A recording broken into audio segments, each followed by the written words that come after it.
So the mother tells the daughter about how bad the father is, trying to make the daughter have a negative view of the father, also trying to get the daughter to sympathize with the mother. That's another way they do it. Even crying to the child about how mean the other parent has been to them will often get the child to feel bad for that parent who's in distress and angry at the parent who caused the distress.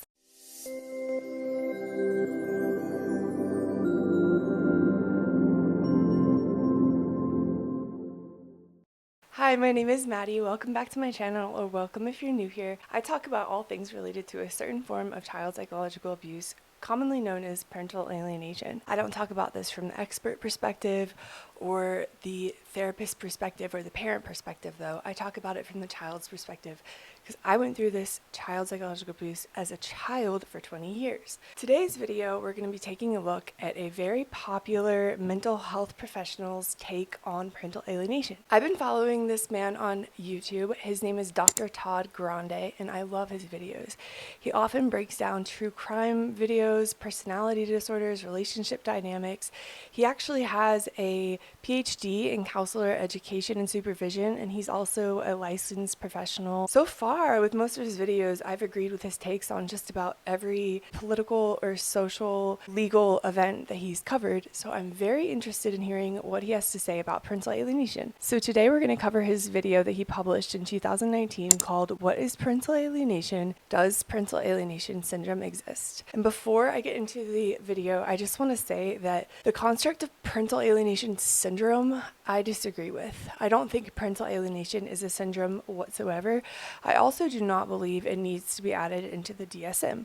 I've talked about this extensively in my videos, and there are already 4 diagnoses that can already meet the criteria for this child abuse, such as psychological child abuse, or a delusional disorder imposed on a child, shared persecutory delusion, for example. So I'm curious about what Dr. Todd Grande is going to say, because I don't think parental alienation syndrome exists as a syndrome. I think the abuse I went through absolutely exists, 100%. It's also really common and way more common than people believe. It's also way more destructive than people believe. But I'm curious to hear what he has to say, especially because he has his doctorate in counseling education.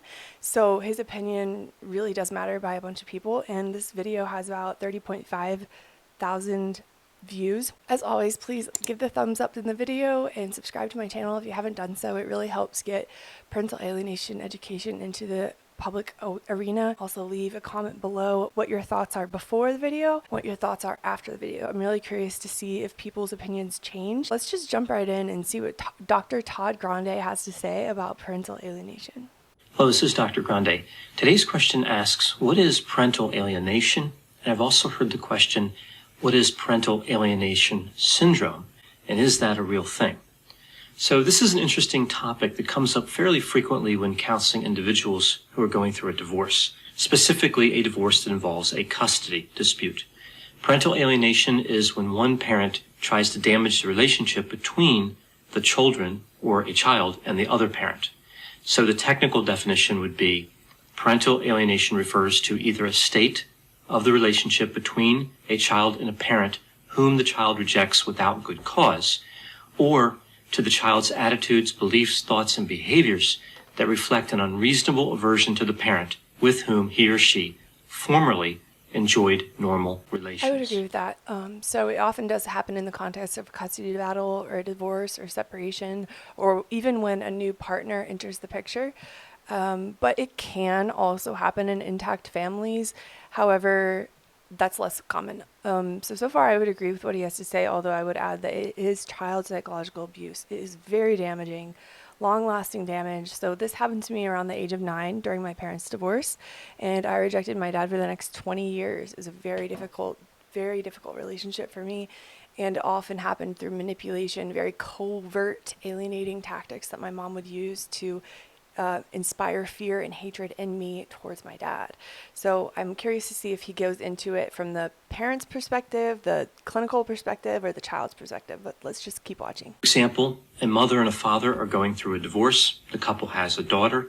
So the mother tells the daughter about how bad the father is, trying to make the daughter have a negative view of the father, also trying to get the daughter to sympathize with the mother. That's another way they do it. Yeah, they get So even crying to the child about how mean the other parent has been to them will often get the child to feel bad for that parent who's in distress and angry at the parent who caused the distress. This is a common thing that my mom would do, and that I see across the board with alienating parents. They try to make themselves into the victim and get the child to believe they are the victim, and it's just how they do it. Ostensibly, the end goal would be for the daughter to tell a judge that she wants to live with the mother and not the father, and potentially to tell the judge that she doesn't want to see the father at all.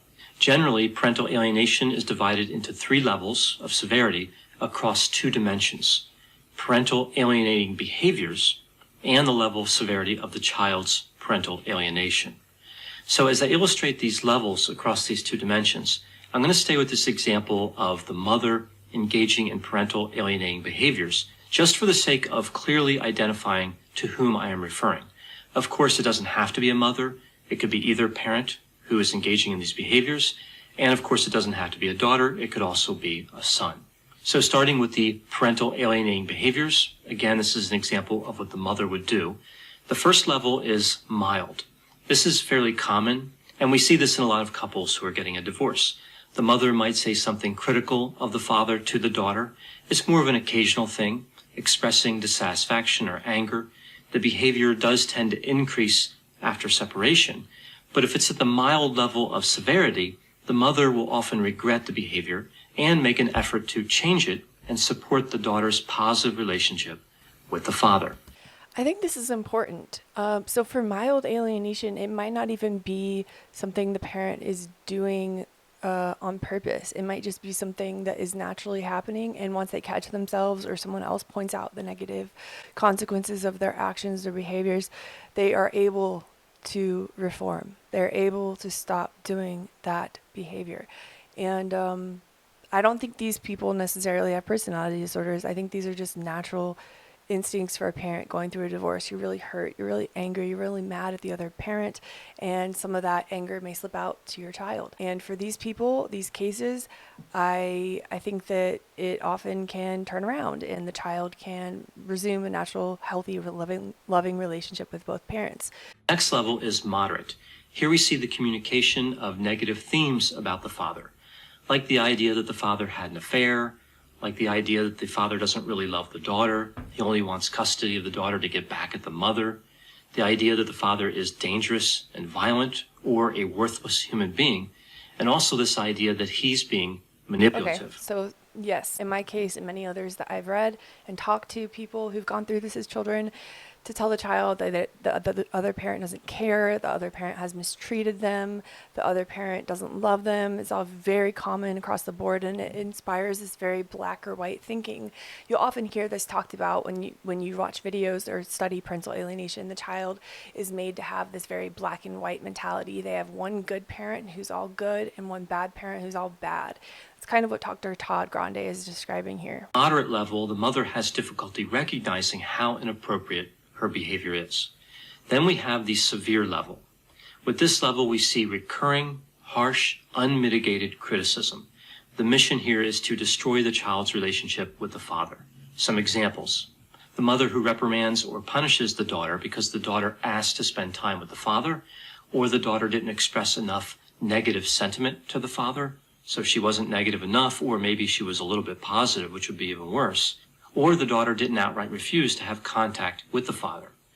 Parents at this level have an unwavering view of the other parent. I think that's the key characteristic there in the severe level alienating. They have an unwavering view. Their minds cannot be changed. If you point out how destructive and damaging it is for the child, they cannot stop themselves. They will not stop themselves. Likely to violate a court order, like specifically one around parental visitation schedule. Custodial interference, not having the child go in that parent's custody time, that would be marked by a severe level alienator. Or to have the child do the rejecting themselves. That's a way that custodial interference is often challenged. If you convince the child of all these lies and false allegations about their parent, the child is naturally not going to want to go with that parent. They're going to be too afraid, they're going to be too angry, and in that way, the abusive parent gets the child to do the rejecting themselves. Parents at this level often accuse the other parent of numerous bad acts. So how about the levels of severity from the other point of view? The 3 dimensions related to the child who has been exposed to parental alienating behaviors from a So in my case, personally, it was severe level alienating. There were often very covert negative consequences if I did go with my dad, or if I did talk about him in any type of positive manner, which I didn't really do. But also, there was absolutely no changing my mom's mind, no changing her course of action. You could not point out how damaging it was to me in order to get her to stop. It was going to happen no matter what. She needed to destroy that relationship. It was an absolute need inside of her, and there was no amount of convincing that would have changed the course of the alienating. mild level of parental alienation in the daughter. Again, I'm using the daughter here as the example. The daughter may complain a little bit about spending time with the father, may resist the idea, but when she's with the father, her behavior returns to normal. This is so interesting to me from the child's perspective, because I've interviewed dozens of child survivors of parental alienation now, and I've seen a few people who state that they were able to be themselves with their dad and themselves with their mom separately, but then it would revert back to these other behaviors when they were away from their parent. And that is not how it was in my case. I was not calm or happy with my dad if I ever did go with him. I was anxious. I was very cold and guarded and honestly sometimes mean. And I wholeheartedly believed the lies, wholeheartedly believed the accusations. I really, really did write him out of my life at 9 years old and mourned him as if he were dead. It was, I would say, pretty severe, but let's keep watching to see. So the mild, I guess, it seems more of a triangulated child rather than a fully alienated child, in my opinion. I'm not an expert on this, but I'm curious to hear what he says about the next couple levels. Negative thoughts, feelings, or behaviors go away. So, of course, this level of parental alienation isn't ideal, but it's not really the focus of too much attention. There's much more attention related to the moderate and severe levels. Typically, the mild level of severity doesn't become worse. It doesn't advance to a higher level of severity.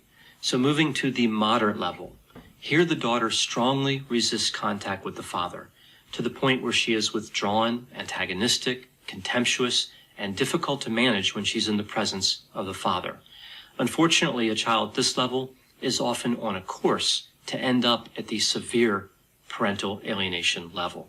So unlike the mild level, this one does have a progression to it, typically. That's interesting. So I'm wondering if he says that all children start out at mild, some progress to moderate, or whether some just start off at moderate and progress to severe and others are just mild.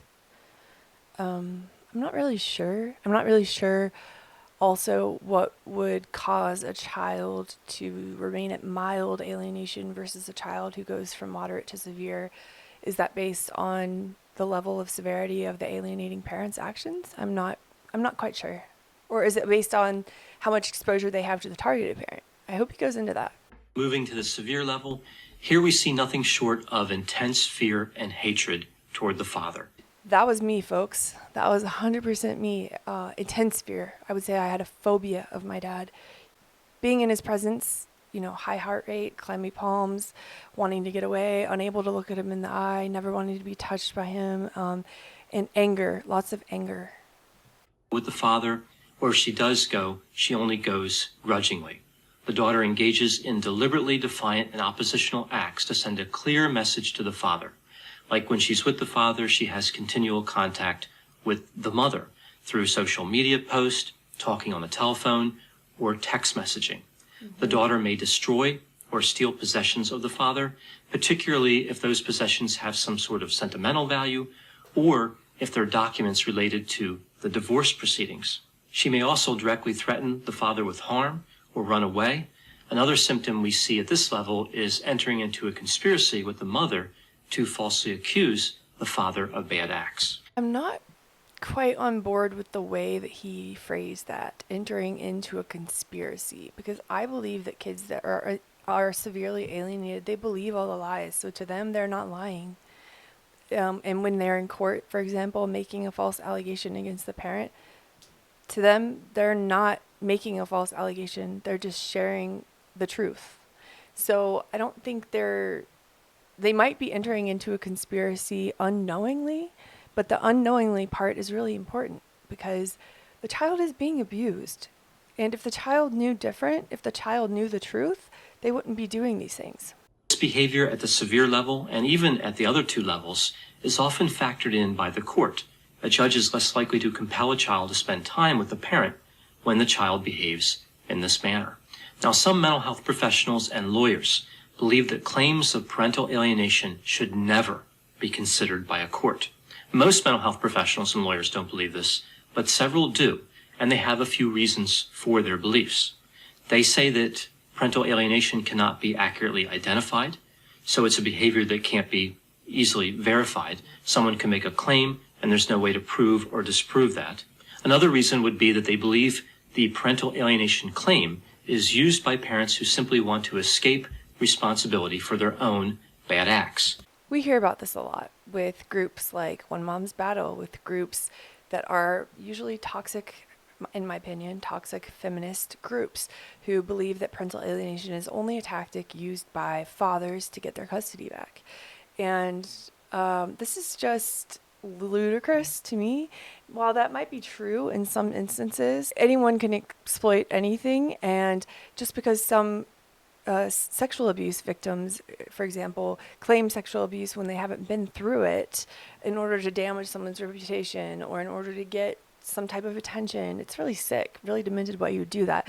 In the same way, some people can exploit the term parental alienation, but that's not a reason for it not existing. So using that earlier example, the father would claim that the mother is engaging in parental alienating behaviors, even though he was guilty of maltreatment, and that really explains why the daughter is rejecting him. So perhaps he really doesn't want custody of the daughter for any other reason than to get back at the mother. This is referred to as a false positive identification of parental alienation. So the court believes the father when they should not have believed him. It's interesting to me that this movement ever gained any ground, this idea that parental alienation should not be considered by judges. We know from the scientific literature that parental alienating behaviors and the presence of parental alienation in a child can be readily identified. So this idea that we don't know parental alienation when we see it is just not true. Now, it is fair to say that it's not always easy to distinguish normative problematic behavior from parental alienation. And in a moment, I'll review 7 criteria that can be used by mental health professionals to aid in making this distinction. Now, as far as the lying part, the idea that one parent is going to lie about parental alienation, lying is something that mental health professionals and lawyers who are working with divorcing clients need to get used to. It's remarkably common in these situations. Sometimes it's not as much about lying, though, as just different perceptions, as well as emotions getting in the way of reason and clouding people's judgment. Just because sometimes people lie about parental alienation doesn't mean that all claims of parental alienation are untrue. Thank you, Dr. Todd. Oh gosh, I love this guy. I knew his opinion would be accurate. I just love this guy so much. Go give him a follow. Go subscribe to Dr. Todd Grande on YouTube if you're enjoying this video. He's just so educated, so well informed and articulate. I love what he just said there. And it's actually true. I mean, you can identify alienation. You can with the right tools. I've mentioned this in other videos. It can be diagnosed by the work of Dr. Childress and Dorsey Pruder. They've already come up with ways to diagnose it as child psychological abuse. And it might be hard to prove, but that doesn't mean that we shouldn't try. Interestingly, this is the position taken by the professionals that want to prohibit courts from considering evidence of parental alienation. They believe that there are nothing but false positives when it comes to parental alienation, which seems like a really extreme and surprising view for people that in theory would have some understanding of science, human behavior, and the evaluation of evidence. Now, part of the problem here is that in the 1980s, there was this idea of parental alienation syndrome proposed by a man named Dr. Richard Gardner. He really took the theory too far, and it wasn't supported by any scientific evidence. Now, some people equate the idea of this syndrome to just plain parental alienation. The syndrome, of course, is not well supported, but the idea of parental alienation is. So one is a proposed mental disorder that was essentially debunked, and the other is simply a behavior. We know that parental alienation can occur and does occur fairly regularly in these custody disputes. These professionals are denying the reality of manipulation. Another example of the professional community not being aware of the presence and power of narcissism. They seem to be willing to believe that narcissism exists on the side of somebody alleging parental alienation, but they don't believe that if somebody's accused of it, they could be narcissistic or deceptive. Thank you, Dr. Todd. Oh, I love this guy. I too agree I too agree that the parental alienation syndrome framework put forth by Dr. Richard Gardner has been debunked. I don't support it. I don't think it needs to be in the DSM. I think it would actually damage children going through this if put into the DSM, which I highly doubt it would be ever, because they've been trying so long to get it in the DSM and they still haven't gotten it in. And one other thing that I wanted to mention is that yes, these parents most likely have personality disorders. Parental alienation is a form of narcissistic abuse on a child. Full stop. Fortunately, this group of professionals is fairly small. The vast majority of mental health professionals and lawyers agree that a parent can manipulate a child into rejecting the other parent when the other parent did not deserve to be rejected or would not have ordinarily been rejected if not for the first parent's interference. So this video was made in 2019, and I think since then these groups have grown so much larger and so much more vocal that now you can't even bring up the term parental alienation in court. You really can't. It's become so highly politicized, and it's infuriating for survivors who've been through this as children because the term does resonate. It does. When I heard parental alienation, I knew. Bam, that's what happened to me. And then I put the pieces together. It took 6 more months after that to admit I'd gone through psychological abuse. Because that term is so loaded, it's hard to admit you've been abused often by a family member. So I think that he's a little bit behind the times, obviously, because the video was made in 2019. I think if he redid this video now, having the knowledge that we have now, since these groups have massively exploded, he would perhaps have a different opinion, because it's gotten to the point, like I said, that you can't even bring up claims of parental alienation in court anymore. You can't. Earlier, I mentioned 7 criteria that may be used to help make the distinction between negative behavior in a child that's not related to parental alienation and negative behavior that is. This list of criteria, of course, is no substitute for a professional evaluation.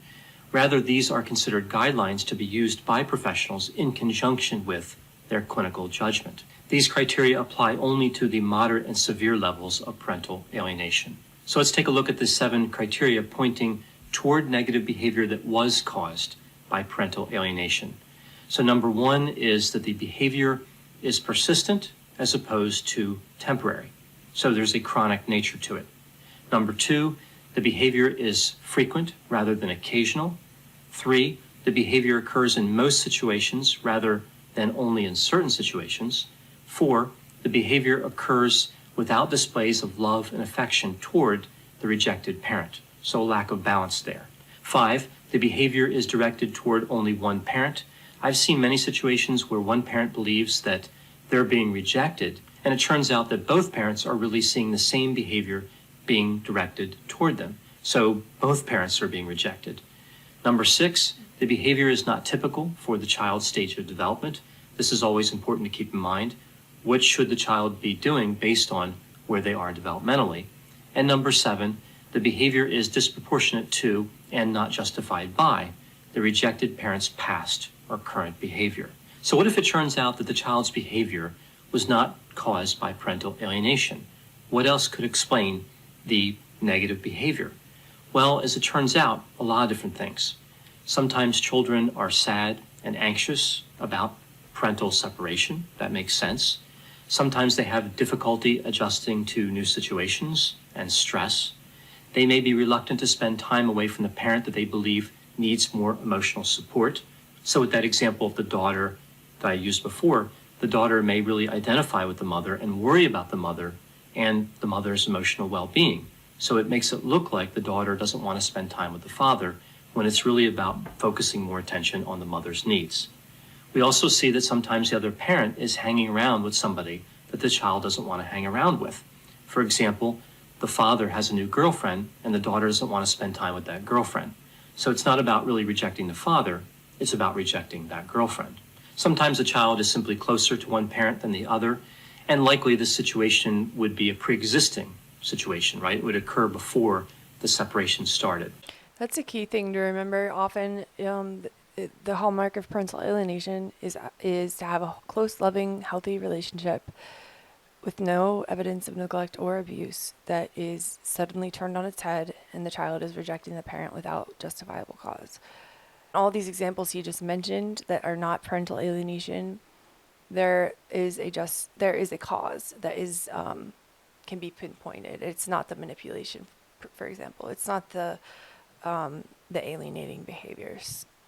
May feel more comfortable at one parent's home, like all their stuff is there, their own bed, their own TV. They're simply more comfortable with the setup of the room. Or the negative behavior simply could have already been in progress. The child was moving away from one parent and toward the other, perhaps before the separation. It's not unusual as a child grows up that their level of attachment changes with both the parents, and sometimes they move to being more detached. If that happens to correspond with the separation, one or both of the parents may think that the separation is causing that detachment. So those are some thoughts on parental alienation. When couples are going through a separation, that's a very stressful time. So it makes sense that people would be more aware and alert to situations like this. So overall, I do think Dr. Todd Grande has a pretty good grasp on parental alienation, given this was published in 2019.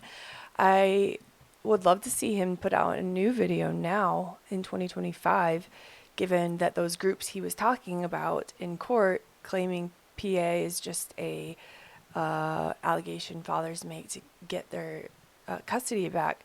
I would be interested to hear his thoughts now. I'm glad that I covered this video. I think that he's right about 95% of how it works. I do think those mentioning those behaviors at the end is helpful, because you might think you're going through parental alienation and it might not actually be the case. But let me know. I'm interested in hearing your thoughts in the comments below. What do you think about Dr. Todd Grande's take on this? What do you think about the groups who are claiming it's just a tactic that abusers use in court to get their children back? What do you think about those the mild, moderate, severe? Where does your case land? If you were an alienated child, can you relate to this? What do you think? If you enjoyed the video, found it helpful or insightful, please leave a thumbs up so we can get it in the algorithm, and subscribe to my channel if you haven't done so. And as always, I hope you have a great day, and thanks for watching. Bye.